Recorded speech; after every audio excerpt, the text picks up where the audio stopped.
ಜಮ್ಮು ಕಾಶ್ಮೀರದ ಪೊಲೀಸರಿಂದ ಭರ್ಜರಿ ಬೇಟೆ ಆಗ್ತಾ ಇದೆ. ಭಾರತೀಯ ಸೇನೆಯಿಂದ ಆಪರೇಷನ್ ಕಿಲ್ಲರ್ ಅಲ್ಲ ಅದು ಕೆಲ್ಲರ್ ಅಂತ ಒಂದು ಜಾಗ ಇದೆ. ಕಿಲ್ಲರ್ ಅಲ್ಲ ಅದು.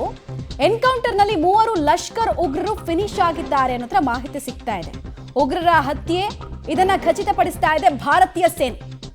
ಜಮ್ಮು ಕಾಶ್ಮೀರ ಪೊಲೀಸರು ಮತ್ತು ಸೇನೆಯಿಂದ ಆಗ್ತಾ ಇರುವಂತಹ ಭರ್ಜರಿ ಬೇಟೆ ಅನ್ನೋದು ಮಾಹಿತಿ ಸಿಗ್ತಾ ಇದೆ. ಆಪರೇಷನ್ ಕೆಲ್ಲರ್ ಸೋಫಿಯಾನ್ ಭಾಗದ ಕೆಲ್ಲರ್ ಅನ್ನೋ ಪ್ರದೇಶದಲ್ಲಿ ನಡೀತಾ ಇರುವಂತಹ ಆಪರೇಷನ್ ಇದು ಅನ್ನೋದು ತಿಳಿದು ಬರ್ತಾ ಇದೆ. 4 ಜನ ಇದ್ರು, ಅದರಲ್ಲಿ 3ರ ಕತೆ ಮುಗಿಸಲಾಗಿದೆ, ಹೊಸಕ್ಕಿ ಹಾಕಲಾಗಿದೆ ಅವರನ್ನ.